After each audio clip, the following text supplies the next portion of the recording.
Tonight's pot roast is off limits to you. Here, have this instead. But this is leftover soup and salad from 2 days ago. It might have gone bad. You can handle it, right? Don't be wasteful. Eat up. I don't want to waste good meat on you. I can eat this. What was that? Leftovers are perfect for you. Stop complaining and eat up. My mother-in-law always directs such nastiness towards me. She's so obnoxious, it just gets under my skin. My name is Mary, a 27-year-old woman juggling both work and home responsibilities. I got married only a year ago, so I don't have any kids yet. Right now, we're living with my husband's family in their house. I never wanted to live with my in-laws, but since my husband is the eldest son, we didn't have much choice. I thought it was ridiculous to live with my in-laws in this day and age, but both my husband and my mother-in-law hold on to old-fashioned values. Moreover, my father-in-law is no longer with us, and my husband expressed his concern for his mother. I have no idea what he's worried about. She's still so full of life. My brother-in-law is single and working overseas, so I guess that's just how it has to be. But I still hate it. Now even my husband has started being mean to me, following in his mother's footsteps. He never said anything mean before we got married, but his attitude changed drastically. I feel deceived. He's always acting superior and he always yells at me. It gives me a headache. Hey you, why is my shirt so wrinkled? Ha, is it wrinkled? Yeah, I'll be embarrassed at work like this. Can't you even iron properly? Why can't you do something so simple? No, I did iron it. Your properly is not proper at all. Realize that. What a useless wife you are. That's so mean. You don't have to say it like that. Are you talking back to me? Your face is as wrinkled as this shirt, and you're annoying. Seriously, you look older than you are. It's a turnoff. Oh really? Before we got married, he used to call me adorable. He treated me like a princess. But now he insults my parents and laughs about it. I don't understand why he would say such a thing. I'm not wrinkled or anything. It crossed my mind that he's actually balding for his age. I even found myself wishing that he would go completely bald one day. Our marriage is still pretty new, but I'm concerned about the future. Sometimes the word divorce even flashes through my mind. I was exhausted every day, and once I finished the housework after getting home from work, I felt like I was about to collapse. But my mother-in-law never helped with the chores. She seems to spend her whole day blankly watching TV. There were crumbs from snacks on the floor in front of the TV, and a lot of them. I had to clean them up, and I wish she would at least use a plate. Then, after dinner one day, my mother-in-law started to speak. Hey, let's all go to a spa resort when the new year comes. Oh, that sounds great, I replied. All right, I'll make the reservation. I'll get on it first thing tomorrow. Thanks, Mom, my husband said, beaming with joy. My husband and mother-in-law seemed very happy. I didn't really want to go with these people, but I was interested in the spa resort itself. I love visiting spa resorts, and this one was famous enough to be featured on TV recently. I thought it could be a great memory if I could ignore these annoying people, so inside, I was actually excited. After this, my mother-in-law said she had something to discuss. I wondered what it was and headed to the living room. You know we only have a small car, right? So, I was hoping we could borrow your family's minivan. After all, we can load lots of luggage in it. Alright, I guess my father has both a minivan and a small car. He usually commutes in the small car and uses the minivan for shopping trips or camping, which is his hobby. When I called my father, he readily agreed to lend it to us. With that, we welcomed the end of the year vacation. I had to clean the house, so it was again incredibly busy. However, thinking that a spa resort was waiting for me after getting through this year-end period helped me push through. As expected, my mother-in-law wouldn't move from the sofa. She laid there all the time, looking like a statue. Then, the morning of New Year's Day arrived. I woke up thinking about the long-awaited spa resort, but was surprised when I looked at the alarm clock. I had overslept. What? It's already 8:30, but David isn't here. Why? My husband, who should have been sleeping next to me, wasn't there either. I thought he might be in the bathroom, but he wasn't. Huh? Where is everyone? Did they go somewhere? I peeked into my mother-in-law's bedroom, but she wasn't there either. I began to wonder if they left without me. In a panic, I checked my smartphone. I always charge my phone in the living room before going to bed. There was a text notification on my smartphone. It was from my mother-in-law. We're going to have fun. We never booked a place for you. You can spend a lonely New Year. It's okay if the bride doesn't come. So my mother-in-law never intended to take me with them from the start. and she planned to enjoy it with my husband. I was really sad at the same time. I was also very angry. It's terrible to deliberately stop my alarm clock to make me oversleep. I suspect the reason she made me drink a lot of alcohol the night before was to make me pass out. I regretted drinking that much, although it's a relief that she didn't drug me. I was irritated about her pushing drinks on me. Well, there's nothing I can do even if I get angry, so I decided I had to enjoy myself alone at home. I really wanted to go home to my parents, but they're also away on a trip by plane, so it's pointless to go back. Though I ordered a pizza for delivery that day and spent a lonely day. Then my mother-in-law and husband returned from their trip. They had broad smiles on their faces. It was so fun. It was the best. I want to stay there again, of course, without you, Mary. Here, this is the souvenir. What is this? It's a stone I found lying around. It suits you perfectly. Oh, is that so? I couldn't help but think that my mother-in-law was extremely spiteful. Frustrated, I went to return the minivan to my parents' house. I thought they would be home by now. When I arrived at my parents' house, my father came to greet me. Did you enjoy the spa resort? That famous spa should have been quite satisfying. I didn't go because I'm the bride. Well, I was told by my mother-in-law that it's fine if the bride doesn't come. I was left behind when I woke up in the morning. No one was there. What? After that, my father started to do something. Then he had me sit in the passenger seat of the minivan and started driving. The car was headed back to my in-laws' house. When I glanced at my father's face as he drove, he seemed to be angry. Well, any father would get angry if their daughter was treated that way. But I was taken aback because I had never seen such a look on my usually calm father's face. Then my father stormed into my in-laws' house with something in his hand. My mother-in-law came out. Oh, hello, and Happy New Year. Sorry for borrowing your minivan. Happy New Year. Speaking of which, you left our daughter behind, didn't you? No, Mary said she had a fever and couldn't go, so we had to leave her behind reluctantly. I even offered to take care of her. My mother-in-law was lying through her teeth with a smirk on her face. She definitely never said anything like that, and I wasn't even sick with a cold. I wondered how she could tell such an obvious lie. I thought something must be wrong with her brain. Oh, really? But our daughter said she was left behind. She told us she received a message on text saying it's fine if the bride doesn't come. Did I say that? I don't remember. You did. Look at this text. I showed her the text messages. However, she still insisted she was innocent. I was surprised at how thick-skinned she was to still deny it even cornered this far. In a sense, it was admirable. You're still saying that, huh? You're truly a sad person. Oh, by the way, can I charge you for the cleaning of the car interior? What? Why? Because you dirtied it with a married man nonetheless? What a filthy and disgusting scene. What? What are you talking about? This right here. What my father had in his hand was a dash cam. This one has dual cameras, so it can record not only the outside but also the inside of the car. The advantage of being able to record the inside of the car is that it can provide evidence that you were driving safely. My mother-in-law doesn't know much about car supplies or cars in general, so there's a chance she didn't realize this was a dual camera. But what was she doing with a married man in the first place? I regretted watching the footage that my father played back. After all, there were images of my mother-in-law in an indecent posture with an unknown man. Even though my father-in-law is no longer in this world, it's insane to do such a thing with a married man. And what on earth was she doing in her family car? This was on the exact day you borrowed the car. Oh, how disgusting. Wait, this doesn't mean we were doing anything dirty. It's not something perverted. My mother-in-law was in a panic, fumbling and stammering on the spot. Tears welled up in her eyes. She was on the brink of crying. I found myself curious and somewhat amused about when she would finally break down. Maybe I'm being cruel, but after all the time she tormented me, she deserves this much. I couldn't be sympathetic or kind to someone like her. Then she began making pathetic excuses. Her reasoning was all over the place. It was clear she was flustered, yet she was desperate to defend herself. Suddenly, my father pulled another item from his pocket. It was a photograph. The picture showed my mother-in-law and the man from the video engaged in assorted acts in broad daylight. It was unthinkable.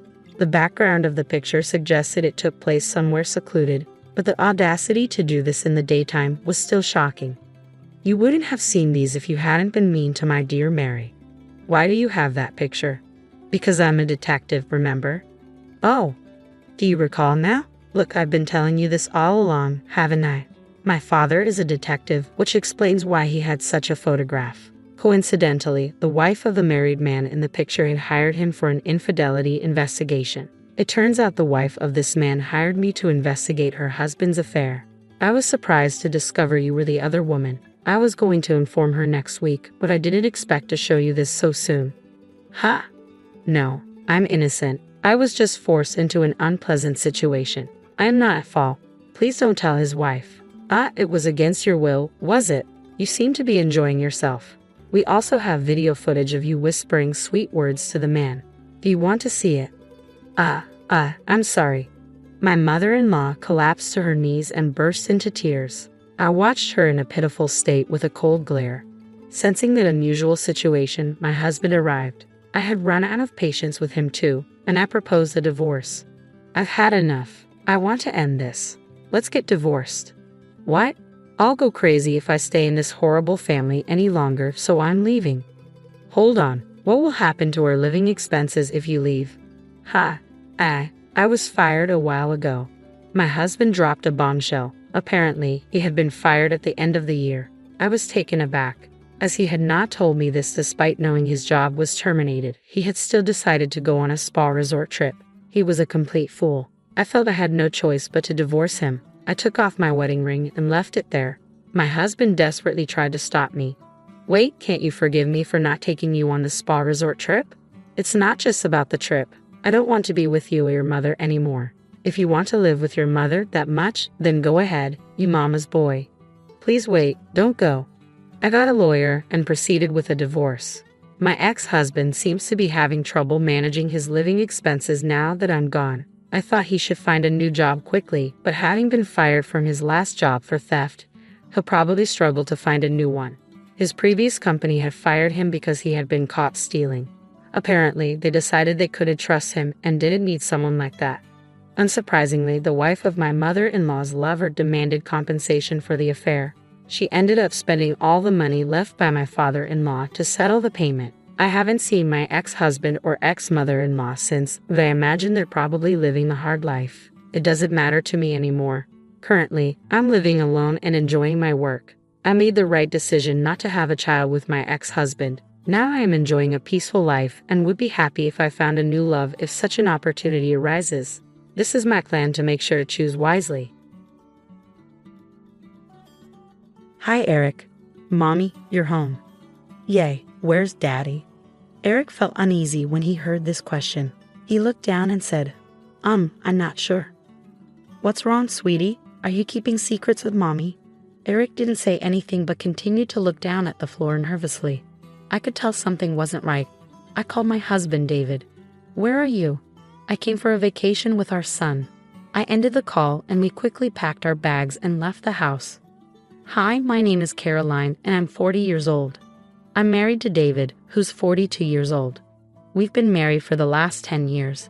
David and I used to work at the same office, which is how we met. We fell in love and got married. We were a happy couple. 2 years after David and I got married, our son Eric was born, and our family felt complete.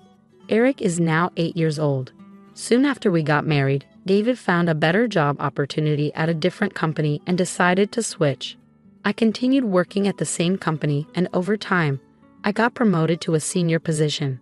This new role required me to travel for a few days each month for business trips. When Eric was 3 years old, I was offered another promotion at work. However, it came with a condition. I would need to travel for business reasons a few days each month. I hesitated to accept because Eric was still very young, and I didn't want to leave him alone. But David reassured me. Don't worry, honey. I'll take care of Eric. Are you sure? Eric is still so little. Absolutely, he's my son too. And it's just for a few days. Okay then, I'll take the promotion. David always supported my work. He would take care of Eric when I had to go on these trips. I was really thankful to David for being so caring and supportive. Everything was going well until one day my father-in-law called.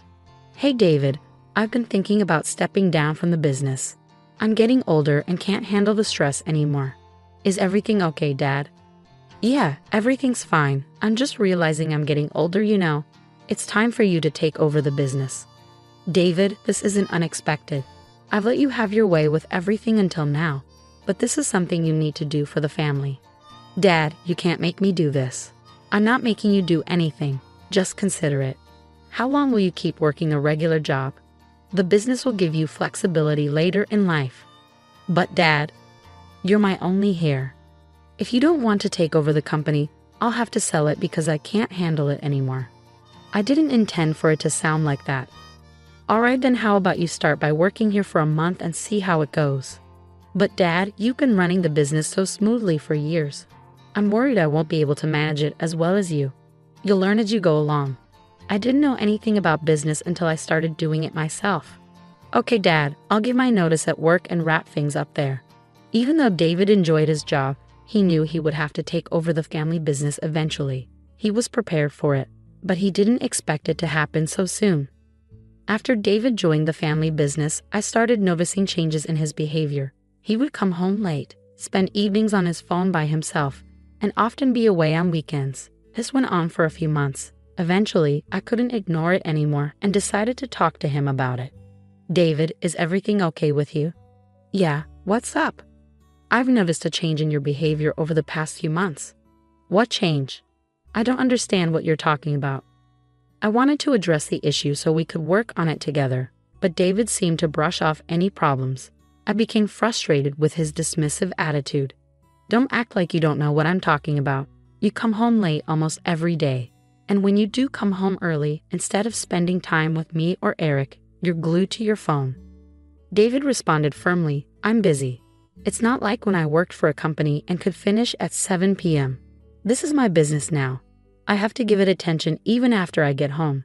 I need to coordinate with other departments over the phone. What about the weekends? Yes, sometimes we have to work on weekends too. Feeling overwhelmed, I left the room to calm down. While David's reasons made sense, I couldn't shake off my concerns. I could sense a growing distance between us, though I couldn't quite explain it to David. I decided to give him the benefit of the doubt and allow him time to adjust to the business. Besides, he was a loving father to Eric and took good care of him when I was away. He even made sure to take Eric on small vacations during my business trips. As time passed, David became even busier with the business. Sometimes he wouldn't come home at all. Despite living under the same roof, we hardly communicated. I started wondering if my work was causing this distance between us. I often felt lonely, with no one to confide in. My parents were elderly, and I didn't want to burden them with my problems. I had lost touch with most of my friends as I became preoccupied with family and work. David's presence in my life seemed minimal. My only solace was Eric. Although he was too young to understand my troubles, spending time with him brought me joy and relief. However, I began to notice changes in Eric. His grades were dropping, and he was spending excessive time playing video games. David spoiled him with expensive video games and toys, which only seemed to worsen the situation. The next time David brought home expensive video games for Eric, I couldn't help but feel concerned. I disagree, David. Eric already has plenty of video games and toys. Adding another one isn't necessary. What do you mean? Can't I give gifts to my own son anymore? What's the problem? Eric's grades have been slipping, and he's constantly distracted by video games. It's not good for his development. He's my son. He'll figure it out on his own. You don't need to interfere. He's my son too, David. I want to make sure he's raised to be educated and responsible. Are you implying that I'm irresponsible? I've been looking after Eric since he was 3 years old while you were away on your business trips. I was taken aback by his accusation. He had willingly taken on the responsibility of caring for Eric, and as his father, it was his duty too.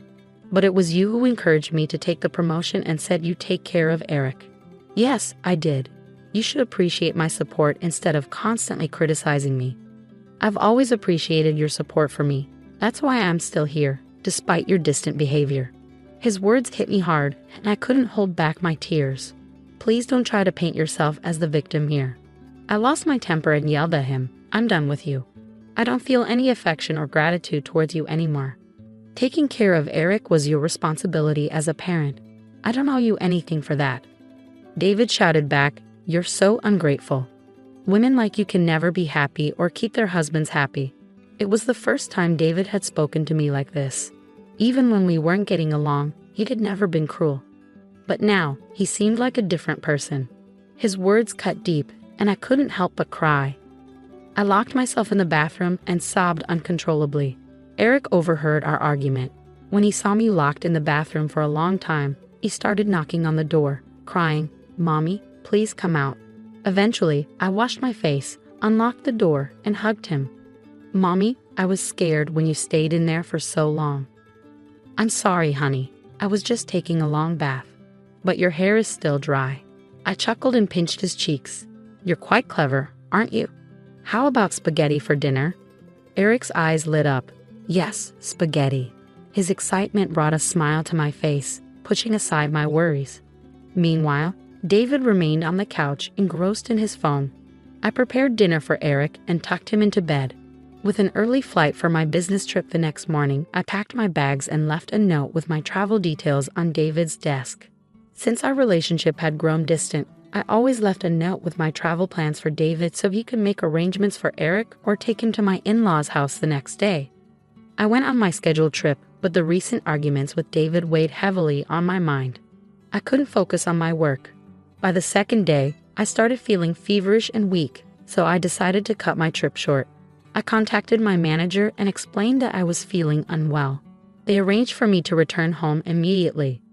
When I got back, I was looking forward to spending quality time with my son. However, when I arrived home, I found the front door locked and the lights off. I used my spare key to unlock the door and went inside. The house was dark, so I turned on the lights and headed upstairs to Eric's room. There, I found Eric playing with his video games on his bed. "Hey Eric, sweetheart. What are you doing here? And why are all the lights off in the house?" Excited to see me, Eric ran over. "Mommy, you're back. Yay, where's Daddy?" Eric seemed uneasy when I asked about his dad. He avoided eye contact and mumbled, I don't know." "When did he leave, sweetie?" "I'm not sure, Mommy. Dad told me not to say anything." "What do you mean, honey? What's going on? Why are you keeping secrets from Mommy?" Eric remained silent, his eyes fixed on the floor nervously. I could tell something wasn't right. Worried, I called my husband. "David, where are you?" "I came for a vacation with our son." I was shocked and devastated. David had been lying to me, and Eric had heard it all. I hung up the phone, staring at David in disbelief. Eric started crying. After calming him down, Eric confessed everything to me. It was heart-wrenching to hear. "Mommy, whenever you went on a trip, Daddy left me alone in the house." "What?" He continued sobbing as I held him close. "Sweetheart, how long has Daddy been leaving you alone?" "When I was little, Daddy took care of me and never left me alone. But now he locks me inside the house.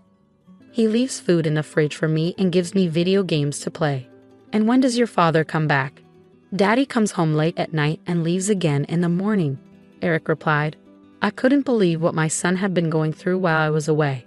I felt guilty for leaving him in David's care. "Why didn't you tell me, sweetheart?" "At first, Dad would leave me alone for a few hours, but he always brought back lots of chocolates and toys for me. But now he's gone for the whole day. He made me promise not to tell you anything. I hate seeing him cry like this." "Okay, calm down now. Mommy's here." "I'm sorry, Mommy, for getting the new video games. I kept my promise and didn't tell you anything." "I'm sorry, sweetheart, that you had to go through all of this. I couldn't believe what I was hearing. What kind of father would do such a thing?" David was rewarding Eric for keeping this terrible secret. I felt sick to my stomach. I couldn't bear to stay in that house any longer or let my child be around such a man. We packed our bags and left immediately. I hired an investigation agency to look into David's actions. After dropping Eric off at my aunt's house, I went to David's parents and told them everything. My mother-in-law couldn't believe that David could do such things. "Caroline, please don't rush into anything. Maybe there's some misunderstanding. It's not wise to make such a big decision based solely on what Eric says. He's just a child." "What do you mean?" "I know you're trying to help, but I can't even think about talking to David right now. How can I trust him after all of this?" I was too angry to grasp her suggestion properly, even though she probably meant well. "Do you really believe Eric would make up something like this? And why would David lie to me about being on vacation with Eric?" "Well, maybe he was just caught up with work." I lost my patience and decided to lay everything out. This incident isn't isolated. Your son has been distant since he joined the family business. He comes home late, hardly spends time with Eric, and often spends his weekends away. Are you suggesting that all of this is because David joined the family business? My father-in-law interrupted. Brianna, let her speak, he said. Caroline is right. I never imagined David would change like this after joining the business. Some of my senior employees mentioned David's growing closeness with his assistant. What? Why did he tell me about this? I brushed it off as workplace gossip. People tend to enjoy spreading rumors like that, my father-in-law explained. I never thought David would do something like this. He loved you and Eric so much. I should have taken it seriously. I regret it now. Please forgive me, Caroline, he pleaded. I sat there in shock, unable to say anything. Brianna looked equally stunned. They both seemed devastated. David had always been seen as the perfect son, husband, and father. He had let everyone down. I couldn't blame my father-in-law because I, too, had never suspected David of having an affair despite our relationship growing colder. I attributed it to our busy schedules. I had foolishly hoped that once Eric grew up and we were free from parental duties, we'd be happy together again in our retirement.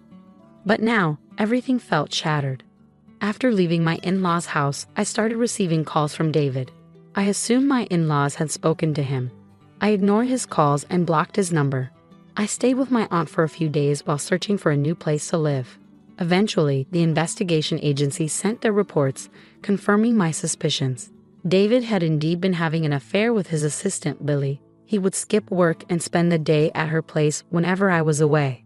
I hired a lawyer and sent divorce papers along with the evidence I received from the agency. It turned out that Lily was a single mother to a 5-year-old girl. She had been divorced by her ex-husband due to an extramarital affair during her pregnancy. When she applied for her job, she portrayed herself as a victim, claiming she divorced her husband because he cheated on her while she was pregnant. Despite her lack of qualifications, my father-in-law had given her a job out of sympathy. She deceived everyone in the office with her false story. It seemed she had also used the same tale on David. However, the investigation revealed her true nature. Further digging uncovered details about her ex-husband. He had divorced Lily without providing any alimony or child support, alleging that the baby was not his. A DNA test confirmed his claim. I forwarded all these details to David through my lawyer. According to my lawyer, David was devastated by the evidence and ended things with Lily. He accused her of breaking into our house. David wasn't ready to let go of our marriage. He loved Eric deeply and couldn't bear the thought of losing him. He admitted to my lawyer that he had been influenced by Lily and begged for another chance. He also confessed that it was Lily's idea to leave Eric alone at home, mirroring her own situation with her daughter. If it had only been me hurt by David's actions, I might have considered giving him another chance. But now it was a matter of my child's safety and upbringing. I couldn't raise Eric with a father who would bribe him into lying. After enduring so much pain, I was determined to get a divorce. It wasn't just a matter of days or months. David had betrayed my trust for years, yet I had never doubted his loyalty. I couldn't forgive him for breaking that trust. I refused any settlement other than divorce. My father-in-law apologized for David's actions and supported me throughout this ordeal. The news of David's affair and our divorce spread like wildfire throughout the office, leading to gossip and speculation. Unable to bear the shame, my father-in-law removed David and Lily from the company. He took charge again for a few years before selling the company to another businessman for a substantial sum. David's name was removed from his parents' will, and instead, Eric inherited his grandfather's legacy. David was disowned by his parents as he had shattered their trust too.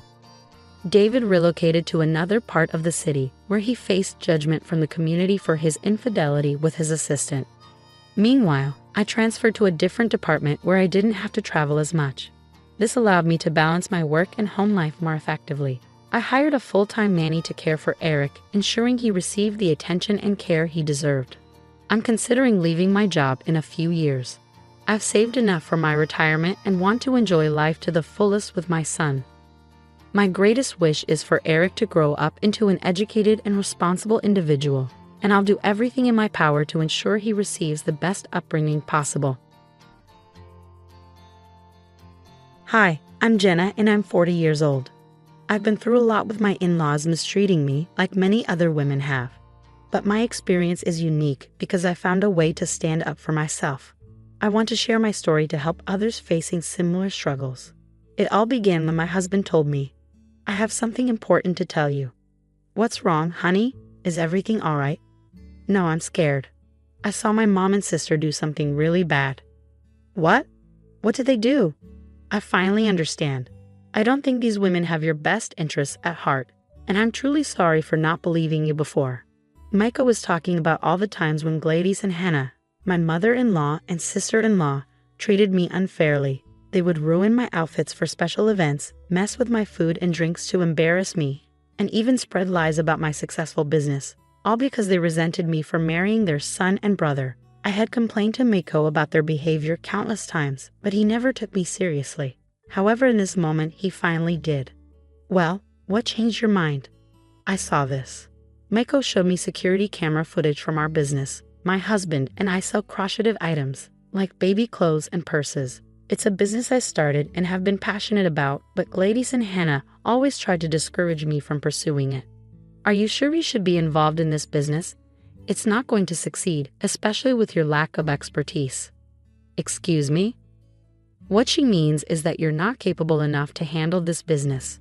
You should just give up and focus on being a housewife or finding a regular job. Starting a business is too difficult for someone like you. You understand what I'm saying? These women always tried to stop me from doing things that made me happy. I think they were jealous because why else would they behave so horribly? My suspicions about them being mean finally became clear when they tried to embarrass me. Even when I showed my ruined dress to my husband, begged him to taste my tampered food, and proved their lies about my business, he didn't believe me. He had to see it for himself. And finally he did. The video Micah showed me was shocking. I couldn't believe people would do something so terrible. In the video, we could see two masked women, one taller and one shorter, vandalizing our building with spray paint. Take a closer look. Notice the lady with the necklace. I looked closer, and it seemed like Gladys' unique necklace that Micah brought her from Fiji. I understand now. Who else could it be? They look so similar. I believe you now. Tears welled up in my eyes. I felt both angry and hurt because it took him so long to believe me, but I also felt relieved that someone finally understood my struggles. I didn't want to tell him about this because they were his family.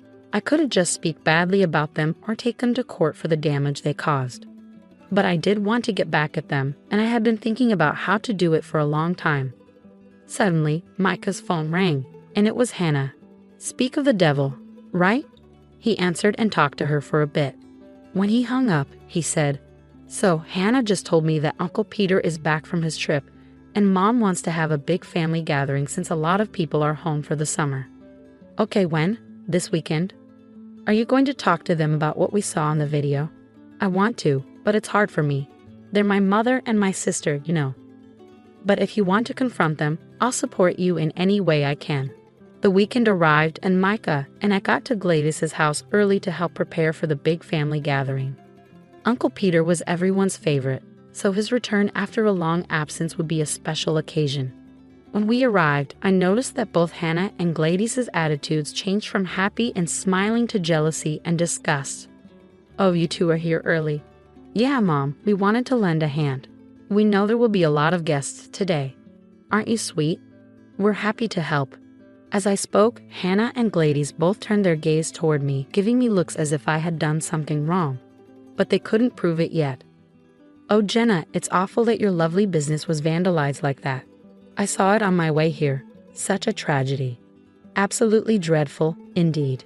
Even a child could sense that these women were up to something sneaky.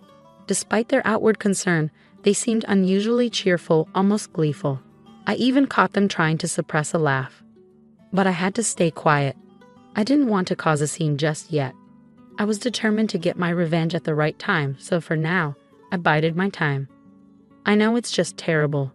We're both wondering who could have done such a thing. Yeah, it was really upsetting to see something we put so much effort into being damaged like that." "Right, but don't worry, the police will investigate." "The police? Why involve them for such a small crime? It's probably just some kids messing around. No need to make a big deal out of it." "Oh, Hannah, It's kind of you to care about these supposed troublemakers, but they should still face consequences for their actions. They knew what they were doing. I agree with Hannah. We all did silly things as teenagers. Let's not dwell on it. Come on, let's focus on getting everything ready for the party. I could sense that they were nervous, trying to brush off the whole incident after asking so many questions about it. Micah and I exchanged a knowing glance and joined in to help with the party preparations. We spent the whole morning and early afternoon setting up, cooking, and cleaning. By 3 p.m., family members started arriving for the reunion. After finishing our tasks and relaxing a bit, Micah pulled me aside. I have something for you. It's a hidden microphone. I want you to wear it. What? Why? What's going on? I'm not strong enough to confront my mother or sister. I'm sorry I'm not as assertive as you want me to be, but maybe this is better. If you expose them, you'll get all the credit. You've always been stronger than me. Wear the mic and approach them. You might uncover something and get justice. I won't stop you. I appreciated Micah's support, even though I wished he would be more confrontational. With that, I put on the mic, hit record, and went to find those two troublemakers. I finally found them talking in the kitchen, deep in a heated discussion. Before I entered, I listened at the door to hear what they were saying. She's on to us, Mom. Did you see the way she looked at us? Stop it, Hannah. You're overreacting. She doesn't know it was us. I swear, Mom, she knows everything. Okay, calm down. Even if she suspects something, what can she do? Micah loves us, and she loves Micah. If she did find out, she'd probably tell him. And then Micah would just brush it off, saying she's imagining things. That's what's been working for us so far, hasn't it? What do you mean? Remember when we ruined her dress before her crush at business pitch? Or when we messed with her food and drink? She told Micah about it. There's no way she didn't share her suspicions with him. But because he loves us, he overlooked it. He'll do the same now. I couldn't stand their villainous conversation any longer, so I burst into the room. Even though I'd been recording everything, I was worried the microphone hadn't picked up enough evidence. I needed to get closer to gather more proof against them for my revenge. Hey, you two, Uncle Peter will be here soon. Do you need help with anything else? Jenna, you scared us. Yes, Jenna, I have a weak heart. Don't startle me like that again. Apparently not weak enough. What did you just say? Oh, it's nothing. Just that you seem pretty energetic for someone your age. Energetic? How so? Well, I could have sworn I saw you doing something active recently. Maybe it was a dream, but I remember seeing you in black clothes, wearing a mask. They paused for a moment, catching on to what I was implying. Bingo. Yeah, I think you were up to something quite serious. What exactly are you implying? I think you know exactly what I mean, Gladys said, closing the door for a more private conversation. What are you trying to suggest? Hannah asked. I'm not trying to suggest anything. Well, we have no idea what you're talking about, so stop now. I'm not sure. Honestly, I think I might have also seen someone else with their face covered, along with the other person doing something illegal. What a shame. I hope they catch those criminals soon. Anyway, Mom, I think we should leave now. Not so fast, Hannah. I want you both to see something. What's that? I then showed them the video footage that Micah had shown me. Oh, you caught the vandals. Well, now that we know who they are, there's no need to look into it any further. Let's just drop the issue. Jenna, you're being unbearable with this. Vandalism happens to other buildings too, you know. Yeah, Jenna, just move on. It's not worth all this fuss. Actually, ladies, I think it is a big deal. I found something interesting in this video. Take a closer look. Both of them leaned in and zoomed in on the phone screen to see what I was talking about. The horror and shock on their faces confirmed all my suspicions. They were the ones who had vandalized my building. I knew it, Mom. Quiet, this doesn't prove anything. Who else has this necklace, ladies? I can't handle it anymore. Okay, it was us. Hannah, don't you dare say another word. Well, Mom, she's figured it out. I don't know what you want me to say. Yes, Jenna, we did it. We damaged your business. But what are you going to do about it? Yeah, Jenna, there's nothing you can do in this situation. We know that Micah cares more about us than he does about you. So even if you try to take action, he won't punish us because he loves us. He really does love you guys, and he probably won't do anything. But sweetie, why do you think I won't? Do you think I'm afraid of you too? You mess with my business, which is like my child. I won't let you off the hook. Gladys and Hannah both tried to grab the phone from me, but thankfully I was faster and managed to escape. Come back here, you foolish girl. Even if you grab the phone, the data's already backed up, so there's no point in fighting me unless you want to worsen your already weak heart. Don't you dare provoke my mom. Do you think you're funny? Do you think you're clever? Give us the data now, or else I'll... What? Huh. What will you do? I'll hurt you in ways you never imagined. Oh, I'm shaking in my boots. Please don't hurt me. You cheeky little thing. We were running around the kitchen until I finally opened the door. It's a good thing I did because right outside was Micah. Help, your mom and sister are acting crazy. I came to tell you that Uncle Peter is here. What's happening? I'll tell you what's happening. Your wife is falsely accusing us of damaging her business, and she's threatening us. That's not true. Tell them, Micah. There was silence. Micah looked upset, struggling to speak clearly. I know you're not used to arguing with your mom and sister, or arguing at all for that matter, but I need you to stand up for me, your wife, right now. Please. Still, there was silence, and Micah looked dejected. I felt a pang of disappointment. You see, honey, Micah will always side with us, not you. He loves us more. Now that's not fair. I love you all equally. You're all important to me, which makes it tough to decide. Decide what? Why not choose honesty? We both know it. You're the one who showed me the footage. What, Micah? Why would you do that? Because it's my business too, and what you did was wrong. Not just this incident, but all the other times you've hurt my wife. You need to stop, please. We'll forgive you. Speak for yourself. I'm still going to press charges. Not while I'm here. Just then, Uncle Peter, our respected guest of honor, walked in. He seemed happy but also worried because we were all here while everyone else was waiting for the celebrations to start. Oh, Peter, my dear, it's wonderful to see you. You look great. Yes, we'll start the celebrations soon. Let me take you to your special seat. Tell me all about your trip. We're not done with you, Jenna. If you try anything, I promise we'll make sure Micah divorces you. Why do you talk to Micah like he's a child?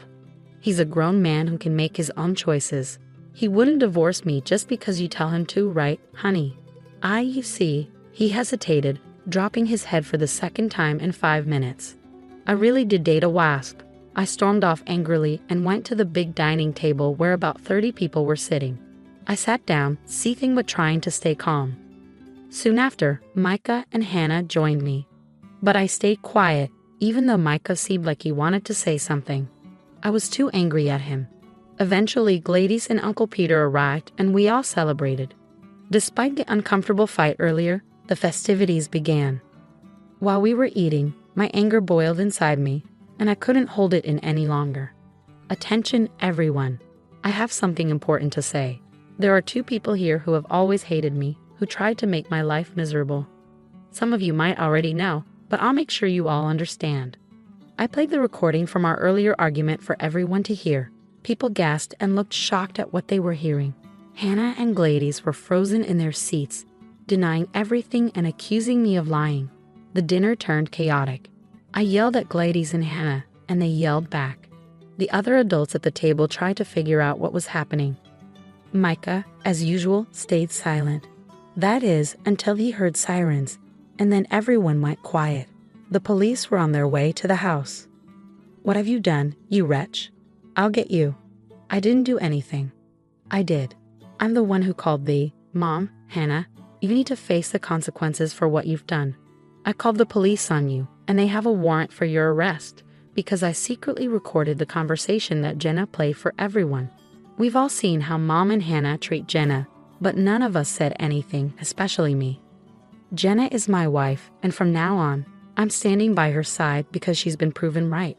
Mom, Hannah, please cooperate. At that moment, the police entered the house and arrested Gladys, who cursed and yelled as she was taken away. Hannah tried to run but was caught by the police. Both women were embarrassed as they were dragged out of the house. They glared at me, calling me names, and at Micah, accusing him of betrayal. After Hannah and Gladys left, the night continued, albeit a bit awkwardly. We all opened up about how toxic they were. Even Uncle Peter joked that he'd rather be in prison than be around them. We laughed and enjoyed the rest of the family reunion without them. Throughout the night, some family members received calls from a local jail. Knowing it was Hannah and Gladys, some answered and told them they needed to learn a lesson. Others pretended the network was down, and many simply refused to take the calls. Micah and I grew closer after he supported me by calling the police. Hannah and Gladys paid a fine for the damages and are out of jail, but their egos took a hit. When we see them now, they look ashamed and afraid instead of jealous and disgusted, which suits me fine. Revenge has never felt so satisfying. I now live with my parents, so why don't you, a stranger, just move into a cheap place? What's the big deal, right? I thought my husband would make me happy, but turns out he was just using me. His family betrayed me, and I was really shocked. It seemed like they hadn't even realized how naive they were. But if they kick me out, who's going to pay the bills? I realized there was no point in being part of this family, so I knew what I had to do next. I got in touch with everyone and started getting ready. What happened to all the stuff? I had a company come and take it all away. The next day, I called another company and got rid of all the furniture and appliances. My husband freaked out and started yelling. My name is Michelle Thompson. I'm 35 years old. I've been working from home since I finished college. I only have to travel once a month, but I work full-time. My company has been really understanding because both of my legs are disabled, so I use a wheelchair to get around. This happened because I had a motorcycle accident in college. A car crashed into me from behind on the highway, and I was thrown into the air. It felt like everything was moving really slowly. This is it for me, I remember thinking as I flew through the air. Luckily, I didn't die, but my legs got injured and I can't move them anymore. I've been doing rehab ever since, but they probably won't get better. I've been in a wheelchair for years now. I guess I'll probably stay single for the rest of my life. Once I accepted my condition, I started wanting to get married again. One day, my friends arranged a blind date for me, and that's when I met Ken, who's 5 years older than me. Despite his age, he looked younger. What surprised me was how immature he acted for a 40-year-old. He's very straightforward, which means he doesn't hold back. After seeing me in a wheelchair, he didn't hesitate to ask all sorts of questions like, how do you do everyday things like eating or chores? Can you manage work? Are you independent in the bathroom or for bathing? While others tiptoed around the topic, Ken asked me everything bluntly. Most people might find his approach rude, but I actually liked that he was genuinely interested in me. We went on a few more dates and eventually became a couple. I believed I could find happiness with him. At that time, I couldn't imagine being with anyone else who would want to be with me forever. So when Ken proposed just 6 months into our relationship, I was thrilled. But things took a turn after we got married. When Ken and I moved in together, we chose my rented house, which is a bit expensive but very wheelchair-friendly, probably because the previous tenant made it that way. Ken liked the spaciousness. Since I spent most of my time at home, I ended up doing most of the housework. Sometimes when I was tired, I'd ask him for help, but he'd just say he was too tired and wouldn't lift a finger, not even to help me bathe. Seriously, I'm not doing that, Ken said when I asked him for help. I technically can manage on my own, but it takes a lot longer. When I lived alone, I had a caregiver come twice a week to assist me in the bath. I was used to managing the other 5 days on my own, but I always wished Ken would help. It would be so much quicker. Every time I spent a long time getting into the bath, I stopped asking for the caregiver's help because Ken said it was a waste of money. As I was bathing, I started feeling tired in my arms. The bathroom was originally designed to be accessible, which was one of the reasons we chose the place. But when Ken took a bath first, he wouldn't tidy up afterward.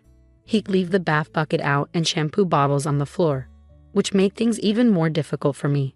Hey, could you please think about making it a little easier for me when I bathe alone? Just let me have a bath without overthinking it, I asked him. But no matter what I said, Ken wouldn't listen. This house is designed for you to live comfortably. I moved in for you and you still complain, Ken argued. You wanted to move to Ken. When did I ever say that? This house was originally my place. That's why it's set up for someone in a wheelchair. The first time I invited Ken over, he seemed impressed by the spaciousness and the appliances. I'd love to live here after we're married, he said, admiring everything. But now he complains, saying things like, this handrail is such a nuisance. It's like living in an old person's home. Why would you say that? Yeah, I should have looked more closely before, I admitted to myself. It finally dawned on me after we started living together. Ken married me because of the house, the appliances, and the fact that I could manage household chores despite my disability. Ken received praise from his colleagues and friends for being a wonderful husband, but that's far from the truth. He's just taking advantage of the fact that I can do everything by myself despite my disability. And on top of that, he's been jobless and partying every night since we started dating. Realizing all this after getting married is heartbreaking and makes me want to cry.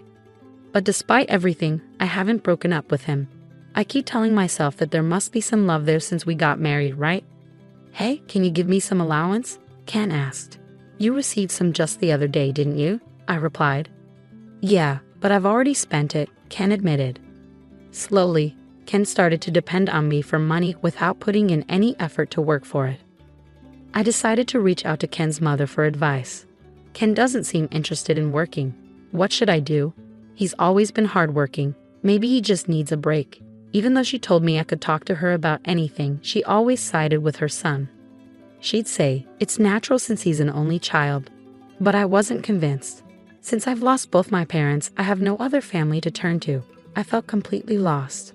I thought about discussing it with a friend, but the last time I mentioned my problems, they told me, I wish I had problems like that. Ken always seems to appear fine on the surface. That evening, Ken confronted me. Did you go talking to Mom about my work? He accused. Yeah, why? Would it bother an older person like her? I can't believe you.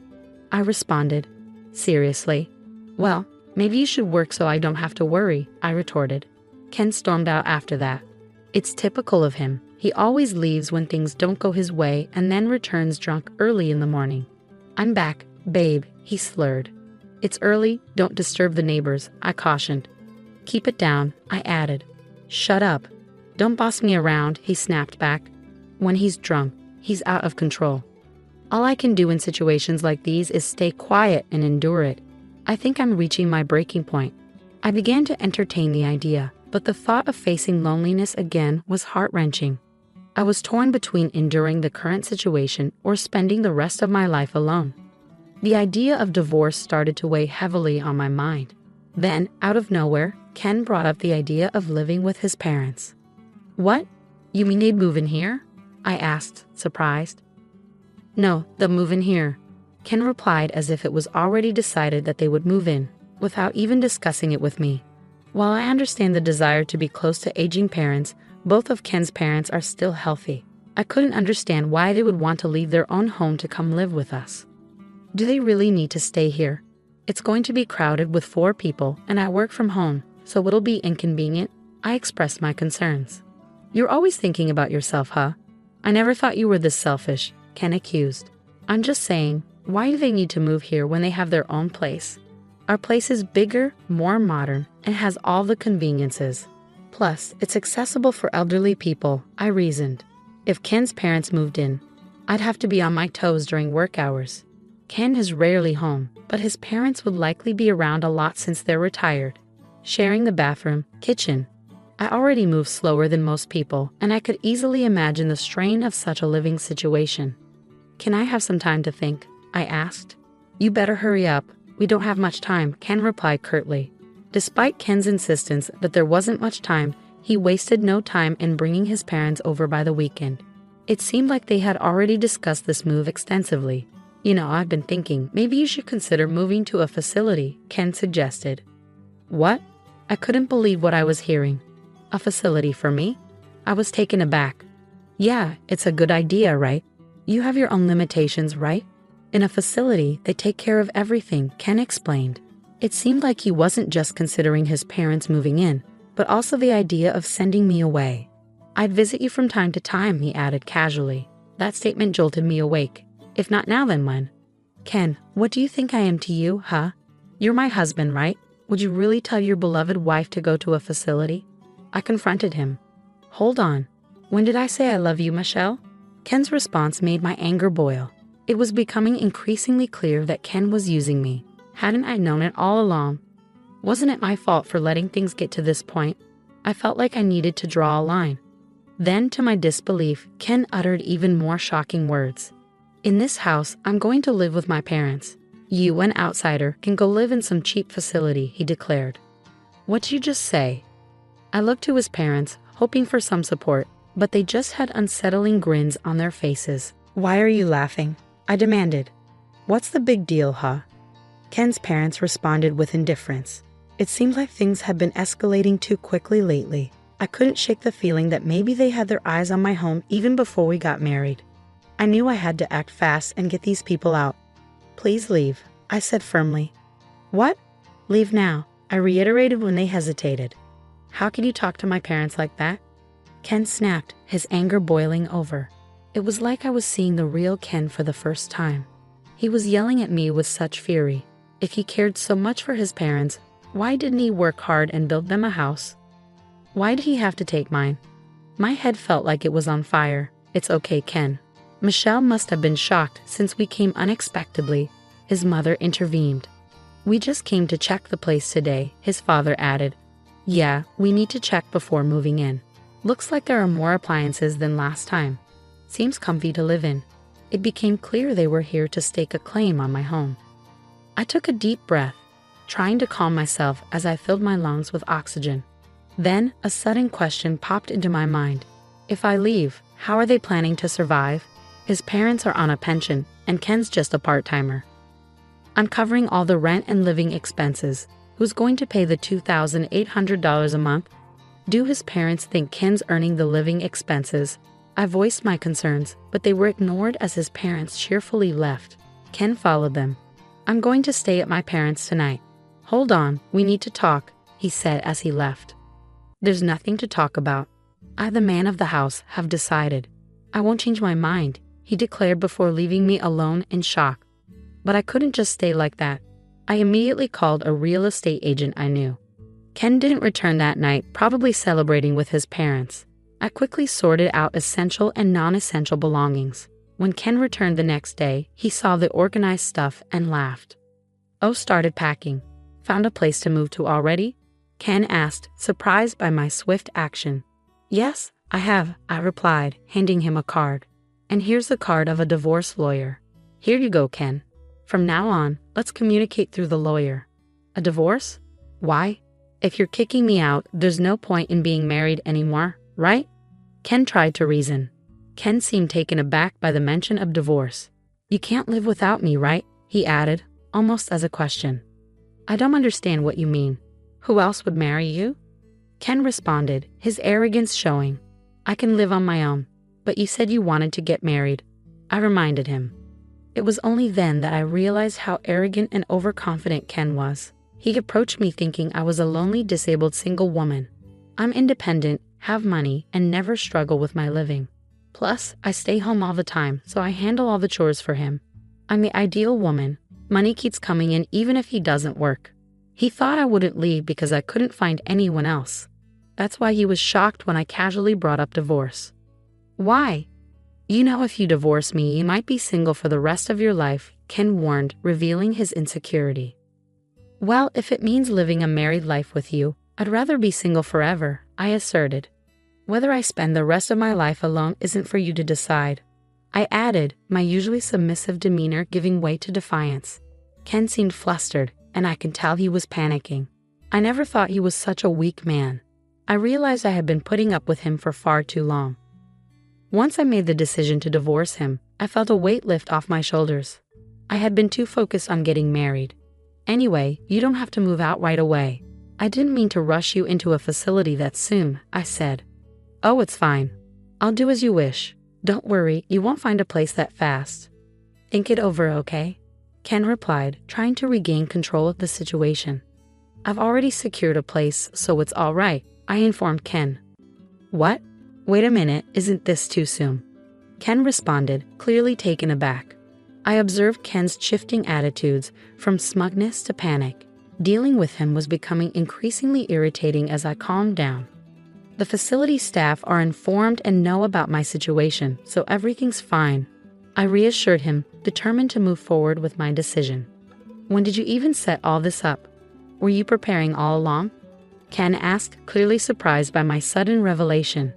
Yes, even before I met you, actually. I had been considering my retirement and had my eye on a certain facility. It's more like a condo. After an injury during my hospital stay, I read various investment books. I had decided to invest in stocks and real estate. I had diversified investments between my salary and my parents' inheritance. The facility I had my eye on, I had already purchased and had been renting it out for income. I never mentioned this to Ken. It's my hidden asset, I explained. We don't need to get a divorce. I get it. You can stay here. Let's live with my parents, Ken suggested. Do you not get it? Why would I ever do that? I responded firmly, feeling empowered by my newfound independence and decision-making. He seems pretty dense. Even after bringing up divorce, he still seems to believe he's the only one for me. I thought to myself. Sorry, but my mind's made up. What's your problem? I confronted Ken. You're so selfish. If you come crying back later, it's not my problem, Ken retorted. I won't be, so don't worry, I replied confidently, determined to move forward without him. Ken fell silent, lost in thought. Hours passed as I continued packing up my things. Then, I overheard Ken making a phone call. It seemed like he was speaking to his parents. It struck me as pathetic that he needed to rely on them for such decisions. Eventually, Ken approached me. Fine, we'll get a divorce. Just leave quickly, he said begrudgingly. Perhaps he would miss having me around to take care of the household chores. But he likely saw living with his parents as a way to avoid them. With that, Ken left for his parents' home. I'm going to talk to my folks about what's next. Get ready to move out quickly, he informed me. Yes, I'll do that, I replied, ready to start a new chapter of my life without him. I finished moving all my stuff within a week. During that time, Ken never showed up. We met again a day after the move was completed. As I was settling into my new home, Ken called me outside and asked, Hey, what's going on? This place is almost empty. Where are the appliances? I had a service pick up those items for me, I replied calmly. What? I had called a service the next day and had them collect all the furniture and appliances, Ken exclaimed, clearly agitated. My husband's frustration grew and he began grumbling. Not only Ken, but also his parents were there. All the appliances here were bought by me. They are all from when I was single. The only thing that's yours is right there, he pointed out. There were only 3 cardboard boxes. I did leave the clear clothing container we bought after marriage, I added. Michelle, we can't live with this. We need to split the property if we're divorcing, Ken insisted. That's right, we can't live here like this, his mother chimed in. What are you talking about? Nobody can live here, Ken protested. What do you mean? The rent's $2,000, I clarified, confused by their sudden concern. You could see the shock on Ken and his parents' faces. I reminded Ken of something I had told him when we got married. This isn't your own house. No, it isn't. I got a bit of a discount on the rent because I asked a real estate agent, I explained. I know if I move out, the rent will go up even more, given that this is a property with disability access. And I've already received several inquiries from people with the same concerns. I recommended that they move out. Why didn't you tell us sooner? What are we going to do now? Ken asked, clearly flustered. I don't know. I did tell Ken. I didn't hear about it. I'll sue you. His mother threatened, her frustration boiling over. I saw that coming, honestly. From an outsider's perspective, it might look like I selfishly got a divorce, broke the lease, and took all the furniture and appliances. But I was sure. I reflected. You can sue, but do you even have the money for it? Ken's face contorted with frustration. It was clear he couldn't afford a lawyer, even if he wanted to. I revealed my ace up my sleeve by showing them some pictures. When did you take these? Ken exclaimed in shock as he saw the images of himself gambling and womanizing. I spent my money on this. I'm ready to use these in court, Ken, I warned. What the hell? I thought everything was going well. Ken's parents expressed their agitation. What's going on? Suddenly, Ken started to apologize. I'm sorry. Please come back. I need you, Michelle, he pleaded, his tone filled with desperation. You're the one who made me leave. We're not married anymore, so what's the point? And do you even care about me? If not, I'll just go. Even Ken's parents started saying sorry beside him. We don't have a home anymore. This was a shock. What do you mean? Our house got taken away because we couldn't pay for it. Ken's family will lose their home in a few weeks. They ran out of money. Ken's dad owed a lot, and it got bigger over time. Ken used to get money from his parents, but when he got married, he probably hoped for more support. Now I get why his mom was nice to me before we got married. I can't do anything for you now. We're not close anymore. Even if my parents and I have nowhere to go, does that not bother you? You caused this situation, right? Can you at least give me the electronics and furniture? You're wealthy, Michelle. Are you going to sell them? His real reason was obvious. I told him firmly that I wouldn't give him anything, not even one piece of furniture or electronics. Please reconsider. Show some kindness. It's too late to say sorry now. You need to figure this out on your own. That's exactly why I'm asking for help. I can't figure it out. I told Ken and his dad, who kept asking. If they couldn't pay the rent, they should leave. The place is in my name, so if I cancel the lease, they have to go. Evicting them was easy. Even if the lease was transferred, Ken probably couldn't afford to live here. I got all this information from the real estate agent. I can't afford the rent, so I decided to cancel the lease. I don't need this place anymore, and since our divorce is final, it's all over. I managed to get the shocked family out and locked the door. What do we do now? I can move to a different place. Goodbye. Places like that must be awful, right? Good luck in that terrible place. Ken probably felt he needed to get the last word in, so he spat out those bitter words. I ignored him and his parents and left. But Ken wasn't done. A few days later, he showed up at the facility where I had moved. What's going on here? Ken looked like he was going to pass out when he saw where I was living. This place isn't bad at all. It's actually a luxury facility worth $1 million. I had saved up money and invested it, and that's how I bought this place. The timing was perfect since the previous occupant had just left. With the money from selling my house and some extra income, I had plenty left over. This facility is great with doctors and helpers on hand. The rooms are like apartments with lots of privacy. It's a 3-bedroom, so families can stay together. There are even couples and families living here. I can call for help whenever I need it, and there's assistance with bathing every day. Originally, I thought this would be my last home, but I'm glad I moved here. You have that much money all along. Why? I don't want you to keep coming here. We're not close anymore. Please go. Then Ken started acting nice all of a sudden, but it felt weird. Can I stay here? What? No, that's not happening. We're not married anymore. Accept that. Then let's get married again. I'm staying in a motel. Isn't that sad? I can't find a job because I don't have a permanent address.